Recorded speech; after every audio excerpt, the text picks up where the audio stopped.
Thank you so much. I appreciate it. Yeah, hi everyone. My main focus for today's presentation is to share some of our lessons learned. As we, over the past 5 years at Wall Street, and prior to that, as one of the co-founders of renewable energy financing companies in the U.S., uh, wanted to, kind of put some lights on how we make renewable energy companies technology enabled. And at Pearl Street, we have served over 60 customers, and these are companies with distributed assets such as solar, battery, EV chargers, heat pumps, and on at the moment, on our platform, we have over 2,300 energy assets, consisting about over $1 billion of funding under management. Um, the the first reason that we got attracted to the market of distributed energy, let's say over utility scale, is because of the market size. So if you follow the trend, in the US especially, for instance, and also in Australia, the market is growing rapidly for distributed assets. According to Wood Mackenzie, one of the research firms, it is expected to double between 2022 and 2027. About $68 billion per year annually is going into these assets. The advantages and the reason these assets are attracting capital is, one of them is, shorter lead time. So typically, from identifying a project to actually execution, a distributed energy project can take 12 months to 18 or 2 years, versus a utility scale can take a lot longer because of let's say grid interconnection queues. And the other aspect that these are very favorable is price certainty. So there's a lot risk associated with the revenue, as well as better returns because of the fact that when you're bringing the assets close to the point of consumption, you generally eliminate some of the transmission distribution cost, and that increases returns for investors. However, there are challenges with the e-companies, and especially in 2024, it's been a tough year for the e-companies. These are three examples that are kind of close to my heart, and so I wanted to share them with you. Swell, one of the leading residential virtual power plant companies in the U.S. They raised $120 million Series B. It was one of the very first companies that Wall Street actually financed Tesla Powerwalls for them. And unfortunately, they shut down. Moxion, we know them through Y Combinator. They raised $100 million Series B. They manufacture portable batteries. They, unfortunately, went bankrupt. And my previous company that I co-founded as a chief engineer, Block Power, and we were leading building electrification, and we had a debt facility for project finance. Essentially, this year went through a series of layoffs and restructure. And the reality is that these businesses are extremely tough to scale, and the scale is crucial in order to attract infrastructure funds and much better capital. And if you actually look at the main reasons, is even though the market is growing, the profitability is lagging for these assets, mostly because distributed assets have a lot of soft costs. And soft costs, unfortunately, still remains the biggest cost in the stack for these types of assets. And so the value, the strategy here to create value from these assets consists of three steps. First, we need to maximize operational profits of these assets, and that really comes with like having reasonable growth strategies without becoming overextended, having control over financial strategy and being very flexible in terms of cash to cash cycles, and also unlocking long-term capital markets with much better costs. So the what the Perl essentially, the way we envisioned here is that let's look at how technology companies are scaling up their business, and see what lessons we can learn from that, And so we brought in talent from some of the top leading technology companies, and essentially trying set up the same type of IT infrastructure that is modular and is basically organized like a series of platforms, and bring that into renewable energy assets. And and so this is very timely because of cloud infrastructure, because of APIs, microservices, and a lot of the modern IT infrastructure that is available. It's doable to implement these types of platform models for digital energy companies. So the key areas are user journeys, business capabilities, and IT infrastructure. So what we did at Pearl Street, we went and looked at the user journeys. DE platforms involve many different users.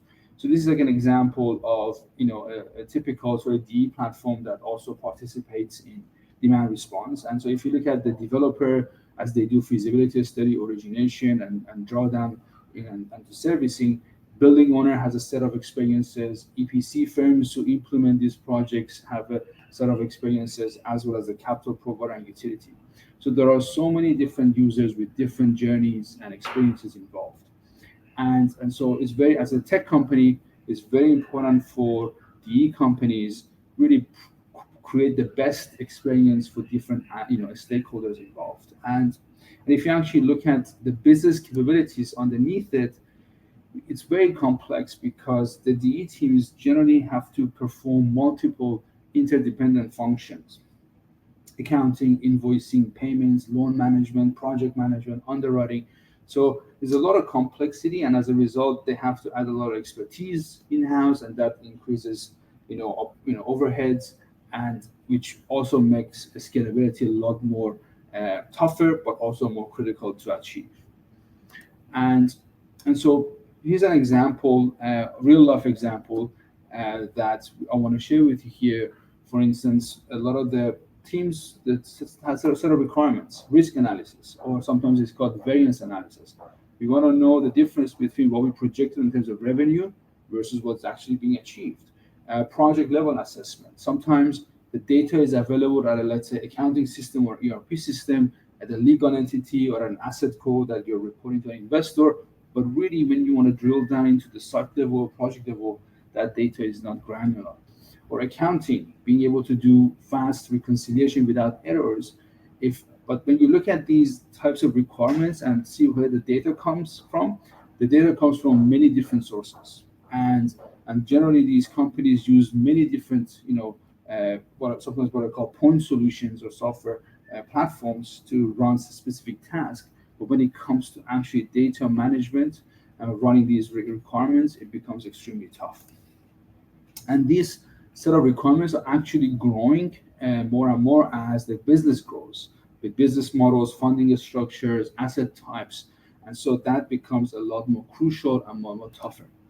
And if you actually look at the real world of real world shape of data, even though you can actually identify where the data comes from, you can see it's very messy in the real world, and it's very hard to identify the linkage. And so every company has data architecture, but they generally don't know what that data architecture looks like. And so it's very important to understand that. And what factors we need to consider in order to optimize. One is data model. Do you have a good understanding of your data model and how it's evolving to reflect and support your business? That is a step number one. And data sources, as we talked about, in terms of having the right solution to support and track the right, the relevant business process at the right time. A scale. How much data are you producing? How many assets are you collecting? What's the frequency of that data? Time granularity, like sometimes for some application you have to go into a minute level. Sometimes for other applications it could be monthly or quarterly basis. Processes. This is very important to have these well-defined processes in place in order to support the team. And access and security. So who should be able to see dashboards and update entities and have admin management, privileges, managers, investors, auditors. Data retention. How long do you want to keep the data? And talent.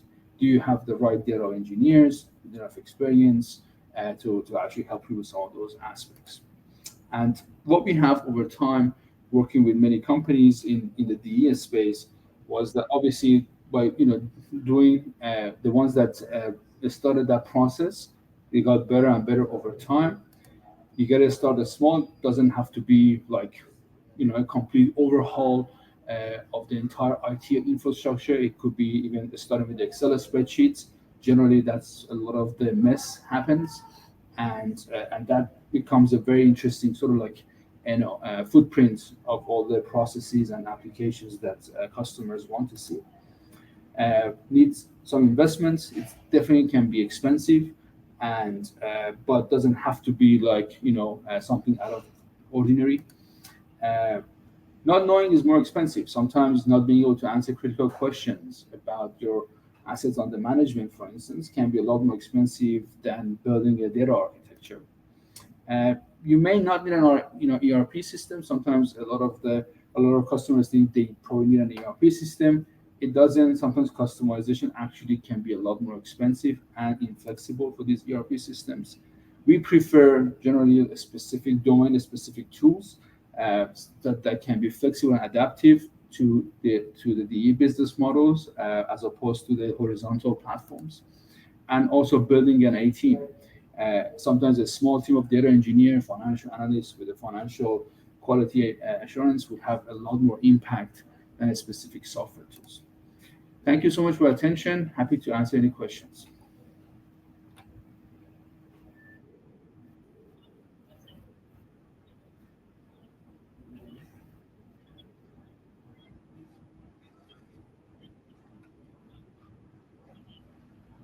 Good question.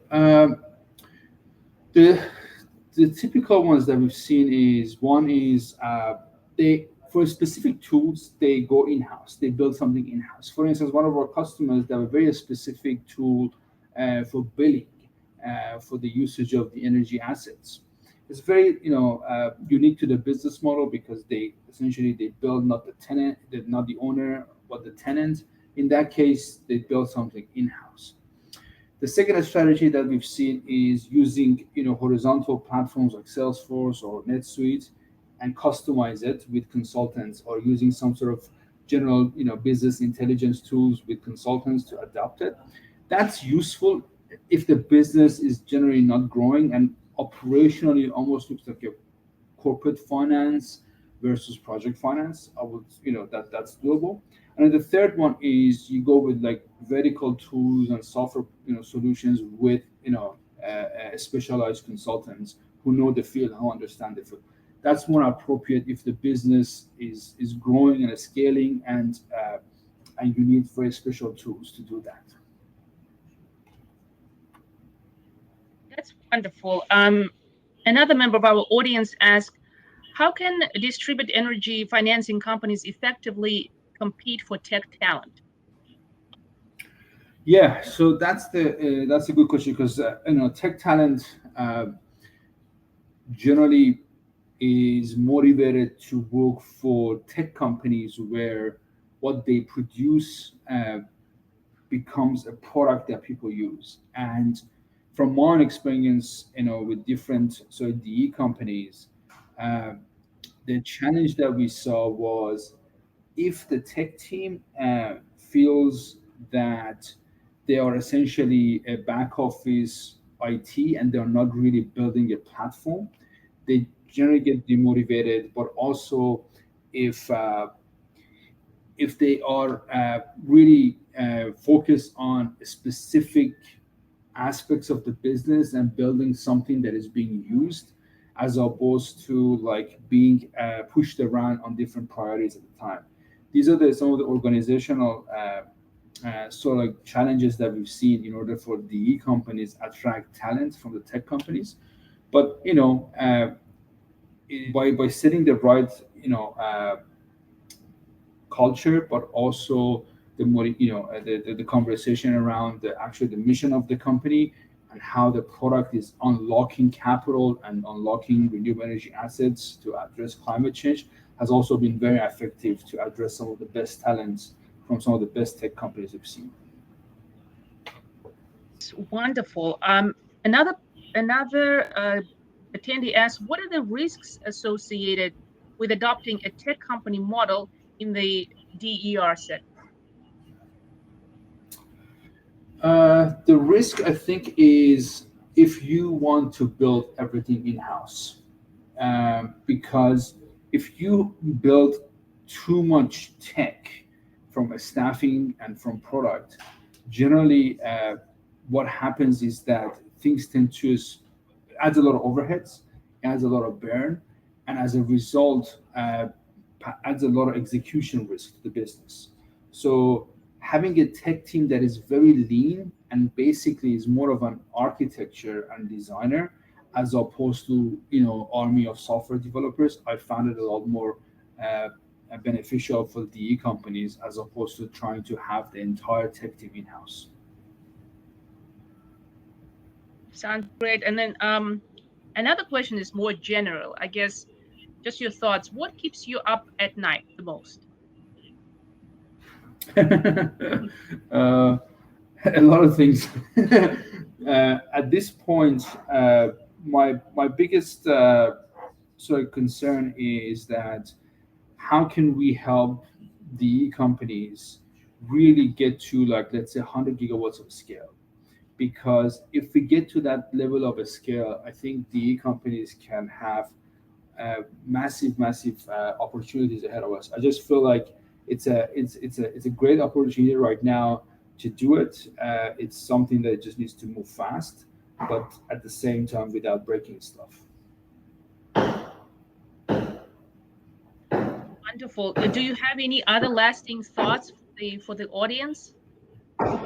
Answer some really great Uh, questions. all good. No, thank you so much for your attention and for the opportunity for me to present. All right. Thank you very much. Thank you for joining us. Thanks for having me. Have a lovely day. Bye bye. Thank you.